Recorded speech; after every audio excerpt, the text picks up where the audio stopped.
Season 3 comes with 12 episodes in part 1 and 10 episodes in part 2. Here are both at once. Why?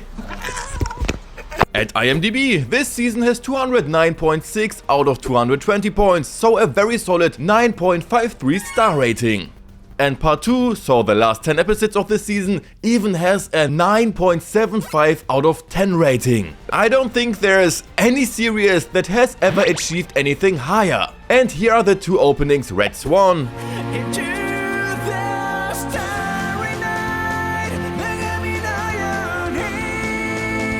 Super Relaxed Thing. And boy, now it's getting complicated. Shoukei to Shikabane no Michi.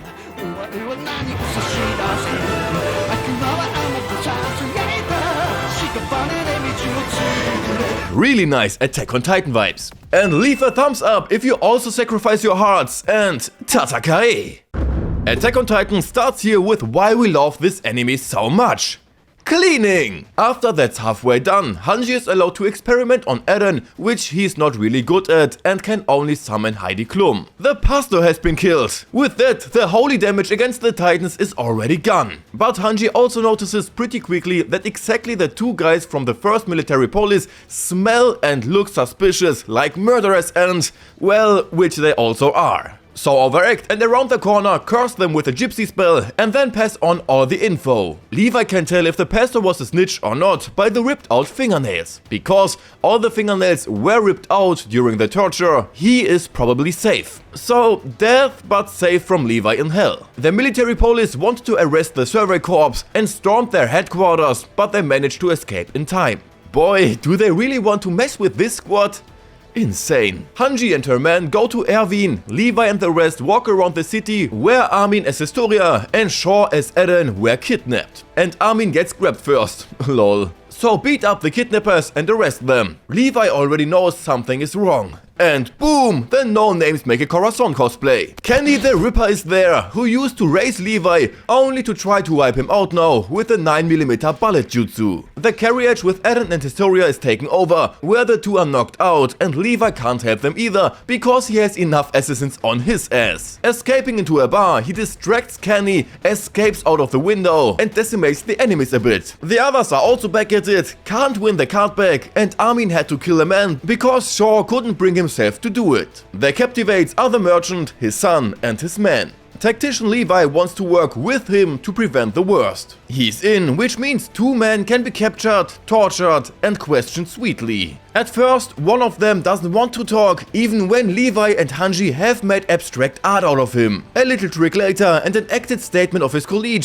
he immediately talks. Chef Jr. goes for a piss to witness his father's death, and it comes out that Historia is the true heir of the throne. She's already with Eren at his father's house. Historia's past. Work sucks, mother sucks, not only whore, also no love for Historia, but only blows and then even betrayal. And for this, there is a just reward.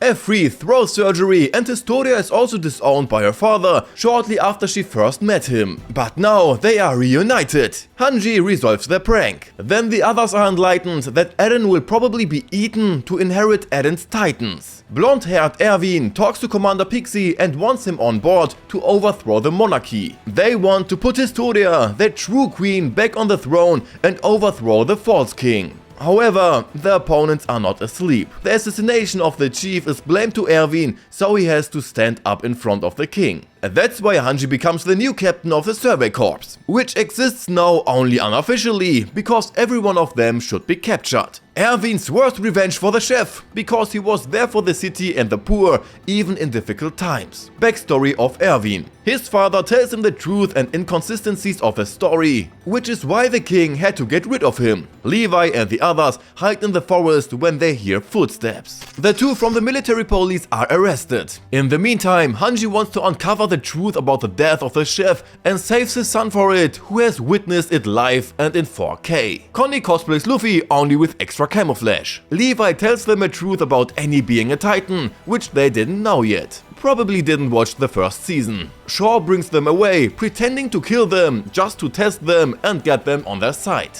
The two take them to a post full of recruits, ambush them and arrest the chef of the post to question him a bit. Chef Junior is detained by the military police and manages to get them talking. Well, silly you have to be, because it was a trap set by Hanji. Now there are many witnesses and the press has also taken notes. Levi feeds the prisoner with his shoe and then lovingly sets him in his place as unknown people approach. Erwin involves Nile and then the trial begins. Erwin's gallows is already being prepared. After all, he used Eren for his purposes and that's illegal. And illegal things are punished with hanging. Very simple. But before that, there is breaking news! The Colossal and Armored have come back and destroyed the second wall. Instead of evacuating the population behind the last wall, the highest ones would rather save themselves, thus committing the violation of the paragraph to preserve humanity. And the whole thing was, in fact, just a trap. Having the Uno reverse card up your sleeve is always handy. Besides, the king is only substitute and not at all the real one. The imposter are taken away and the unknown visitor for Levi is only Hanji, who says that the fraud was made public by the newspaper, so the Survey Corp is free again. So it's about time to look for Eren. He is already in the masochist crystal palace of Historia to be snacked away. Historia and father gives pause so that Eren can remember a little bit. How Grisha attacked the family to snack them away and Eren ate him. The cycle of the Titans. Historia gets the memories with her half-sister, which were always erased like by pudding from One Piece. But as I said, Grisha beat them up and ate them with his Titan form, which is almost as hairy as Zeke's Animal Titan. All dead except Rod. Kenny sends word that the fake king has been busted. The upper floor of them become new flanked art. We learn that the Akamans have a testo boost in their lives and are resistant to the brain manipulation of the founding Titan. A bit of Kenny's past and the squad is preparing for the attack of Levi and company. Barrels in, fire on top, explosion! With smoke grenades they are perfectly camouflaged to swing around to take one opponent after the other from the air in a Tarzan battle. Especially Mikasa and Levi are allowed to have a little fun. Even Kenny has problems against Levi. And everything was going smoothly until Hanji gets hit badly. Kenny is able to escape to make it a little more exciting. How about a Titan duel between the newly transformed Historia, who now knows that she would have to eat Eren, and Eren, who Kenny scratches a little on the forehead just for that. Only Eren doesn't want to. He doesn't like how it all went down and even wants Historia to eat him. But she uses her brain, questions the whole thing a bit, and then doesn't want to anymore. She first throws the injection on the floor, then her own father, and frees Eren again, when Rod slurps a little of the liquid with extra shatter glass content. Eren is freed at the last second to break a jar with his teeth and thus unlock the hardening with his Titan. Rod got a little big, which is why the cave collapsed and he is now on his way to the city. No big deal, though. At least Eren has the hardening unlocked now and can finally fill the hole and make the Wall Maria safe again. But to do that, you first have to stop Rod Rice's wobbly Titan. Also, Grisha did all this to save humanity. So we are still the good guys. Back again, Historia should become the queen once Rod is eliminated, who seems to be unstoppable on his way to the city. Unstoppable, but damn slow. So slow that they can prepare for him. From the wall there's continuous shooting at him and barrels are prepared to blow him up when he's close enough. But first Eren has to beat himself. Was with his depressive babble annoying anyway. Fortunately, Rod is now there too, who has less nose than Voldemort, bringing him down and being fat bombs by Eren. He bursts and it is Historia of all people who finds her father in one piece and kills him. Long live the new queen! Only one remains, Kenny the Ripper, who has slight signs of use. Levi finds him, makes a quick diagnosis that he's beyond saving with his injuries, and then is shocked by Kenny's little surprise. But first, Kenny's past. Because the Akamans are persecuted by the royal family at the time, since their memories couldn't be manipulated or erased, he wanted to take revenge on them. It's just bad that Uri can not only bend spoons, but also turn into a Titan, and with persuasion skill to 100, he can pull Kenny on his side. Phew, lucky again. The Akamans are no longer hunted and Kenny works for him, but he directly gets the next problem. His sister has died and left him a small gift. A starving Levi. Teach him a few tricks so that he can assert himself in the world. So good that Levi was with him in his last moments. A little bit of talking, giving Levi the chemical X with his last strength, and that was it for him. Anyway, Historia is now officially the queen. First official act, boxing Levi. who accepted it. But they shouldn't rest much anyway, because after all, Reiner and the others exist, who practice with the Animal Titan. Or rather, Reiner is seemingly hopeless against him. Eren is abused a little bit to perform tests with him all the time, and thus a safe execution method for the Titans is developed. And the next mission is already set. So first of all, stuff the wall again. But before that, a little detective game. In Eren's memory, a guy emerges from the... is the instructor. With him, we learn a little more about Grisha. He found him outside the walls, naturalized in the city, worked as a doctor, and gets all sorts of information from the instructor about their world. Oh yeah, he also seduces Carla after saving her and her parents from an illness. They get married, they are fine. Only Grisha is cheered, while Keith gets no respect or cheers. He quits the chief's job and is the last one to see Grisha carrying Eren asleep to the emergency shelter. And because Keith was so after Carla, he didn't want Eren to become a soldier, and that's why he manipulated the belt at that time. Levi gets the box with the injection in it, since he would probably survive the longest anyway. He also gets to decide on his own who gets the shot. Then the meeting for Mission Basement. Levi tries to persuade Erwin to stay at home during the mission, but fails. He is determined to be there live when the basement is opened. Now they start stuffing themselves with meat. Sasha freaks out, gets tied up, and Eren and Shaw fight as usual until Levi interrupts them. Outside, some more talking with Armin and Mikasa. Armin talks again with conviction about the sea and the outside world, which Levi listens to. The Survey Corps is seen off, they enjoy it a little, morale boost times 100, and let's go! In the evening, on the way, they meet a sleeping titan and just move on. I guess the people have never really celebrated. Not even painted the face with a edding. Everyone is now shivering in the night. A little bit encourage each other, and they have already arrived at the wall. Both sides of the wall are to be closed. Armin notices a fireplace, so the enemies are close by. In order not to expose Eren immediately, all 100 soldiers wear the hoodie. And the outer gate is sealed without any problems. Too few problems. No titans. Nothing.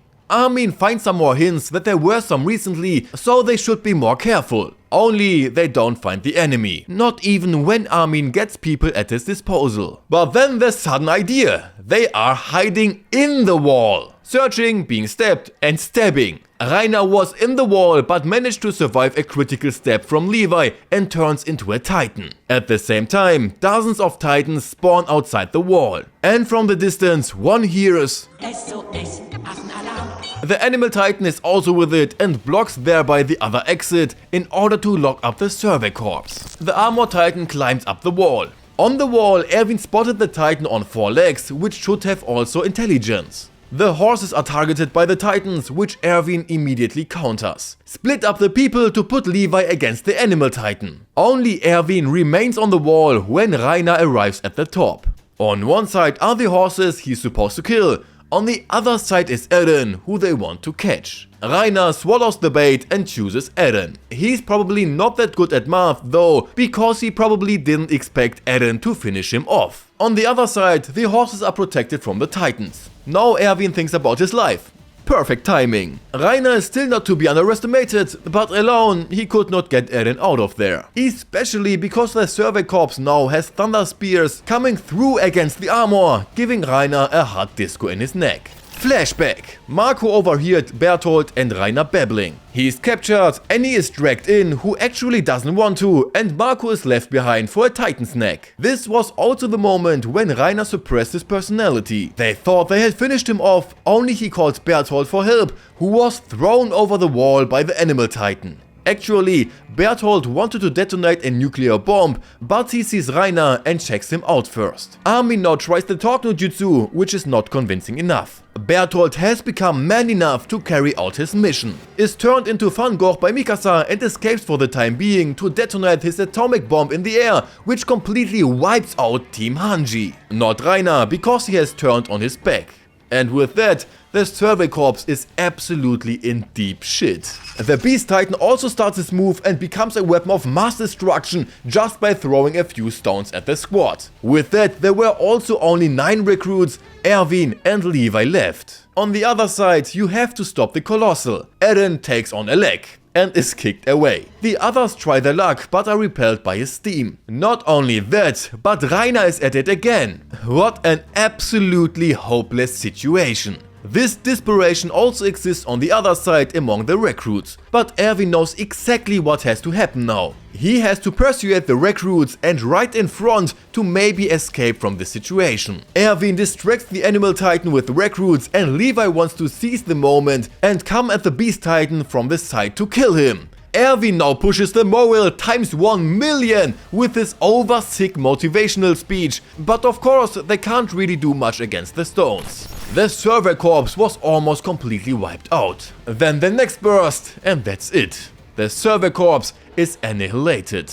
Everyone except Levi. He chops up the Beast Titan as sick as you've never seen it before. Levi now wants to give Erwin the shot and feed the Beast Titan to him so he's saved. Only the Card Titan comes to snatch him away and send the other Titans after Levi, who only has a few blades left. Floch is still alive too. On the other side, Armin has a plan again. Everyone distracts Reiner except for Armin and Eren. They take care for the Colossal. Mikasa paralyzes one of his legs, who again has a few memory lapses. Eren fucks up, goes down, while Armin digs in his teeth and tries to steam out until Eren can take a chance. They also crack Reiner's jaw, a bomb in the mouth, and Reiner is out again. The only thing missing is to get Bertolt out of there, which Eren does right away. The gate is hardened, the Titans eliminated.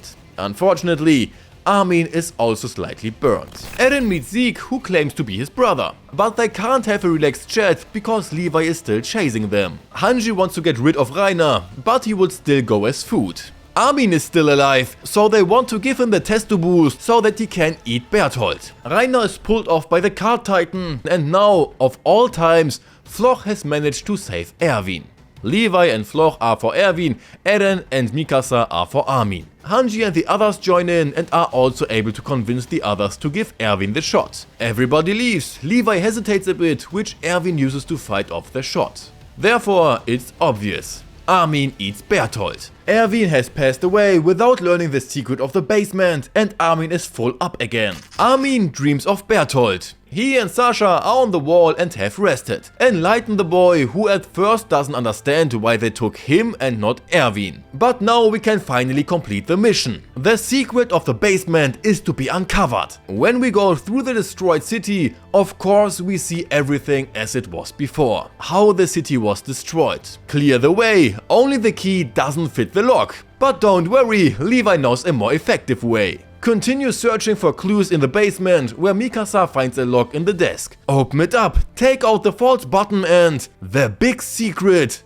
Why hundreds of people died were some books. Erwin always knew that there were people outside, and with these books you have the proof. A photo of Grisha and his family and the word that there are people outside the wall. We see a little bit of the outside world, specifically of Grisha's past. They have to wear bandages and aren't allowed to leave an area, but he does with his sister to show her a zeppelin.